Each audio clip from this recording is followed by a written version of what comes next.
Hai chess lovers, pasti kalian pengen melihat permainan seperti yang dimainkan Michal Tal, The Magician from Riga. Ya, permainan yang melakukan pengorbanan, kemudian ujungnya pemain yang melakukan pengorbanan itu menang. Nah, teman-teman, RL Chess akan ajak kalian untuk melihat permainan itu di partai antara Anies Giri melawan Gukesh Domaraju di babak kedua turnamen Tata Steel Chess Master 2023 di Belanda yang sedang berlangsung. Teman-teman, Anies Giri memegang buah putih, memainkan langkah D4, kemudian dijawab Gukesh kuda F6. Langsung saja kita bahas ya, kalian harus nonton sampai habis karena ini partainya ciamik banget dan mungkin akan menjadi salah satu partai terbaik di tahun 2023. Putih C4, hitam E6, putih kuda F3 dan Gukesh Domaraju memilih Queen Gambit Decline dengan ciri khas pion D5 dan E6 ini. Atau bahasa Indonesianya Gambit Menteri ditolak. Putih melanjutkan dengan kuda C3, hitam gajah B4, dan putih gajah G5. Nah, ini adalah skema yang ingin dimainkan oleh putih, memberikan pin atau pinning pada menteri petak D8 dan menekan pion di petak D5, kemudian akan melanjutkan dengan jalan E3, menteri C2, dan gajah D3. Jadi menterinya mau ke sini, gajah putihnya akan ditempatkan di petak D3. Hitam merespon dengan langkah H6, gajah memukul kuda, menteri memukul balik, dan putih E3. Hitam mengamankan raja dengan rokade, putih benteng C1. Hitam melakukan pertukaran pion C4, gajah memukul pion C4, dan hitam C5. Putih mengamankan raja, hitam memukul pion D4, dan putih kuda M4.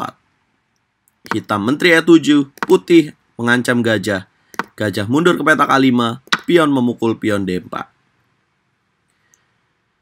Hitam benteng D8, putih benteng C2, hitam gajah D7, benteng manuver ke petak E2. Ciamik yang dilakukan oleh Anies Giri, dia ingin memberikan tekanan pada menteri di petak E7. Hitam gajah C6, putih menteri C2.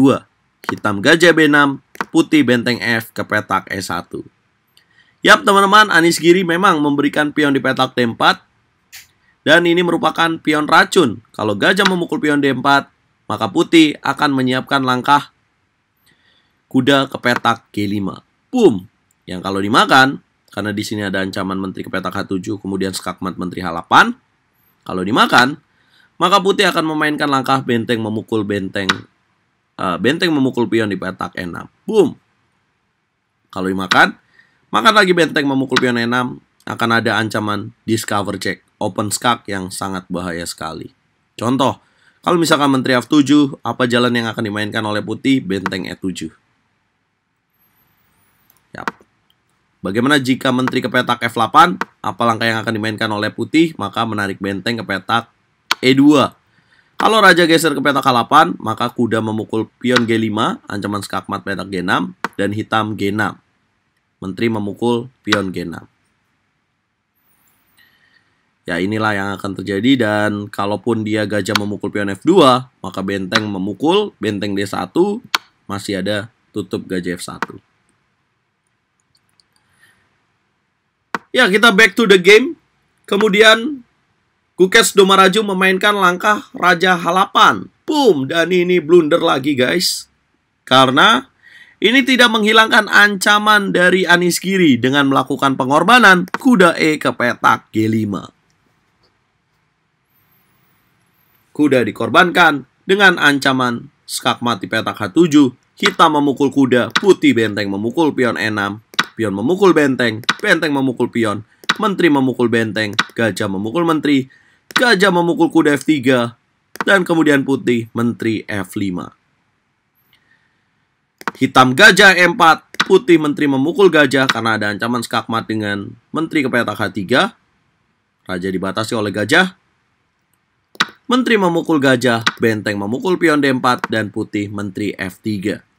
Menjaga back rank checkmate sekaligus dengan ide skakmat menteri H5. Hitam G4, putih menteri F8, raja H7, putih gajah F5, raja ke petak H6, dan putih gajah C2. Gukesh Domaraju menyerah di langkah ke-27. Jika dilanjutkan dengan jalan kuda ke petak C6, memberikan benteng di petak H8, maka putih menteri F5 dengan ancaman skakmat petak G6. Nah, bagaimana jika kuda ke petak E7? Maka akan ada jalan menteri H7, raja ke petak E5, kemudian menteri G7, raja ke petak F4, menteri F6 skak, dan kuda F5 skak mat. Nah, bagaimana jika raja ke petak H5? Maka menteri H7, raja G5, menteri E7, raja balik lagi ke petak H7, menteri H7, raja G5, menteri G6, raja F4, menteri F6, skak mat. Ya, inilah adalah partai indah dari Anies Giri dengan menarik gajah ke petak C2. Nah, bagaimana jika langkah benteng ke petak D7?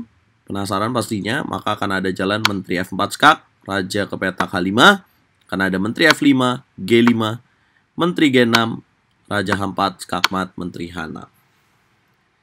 Apa kesalahan dari Gukes Domaraju di langkah sebelumnya? Kita mundur, teman-teman. Di langkah kuda E ke petak G5.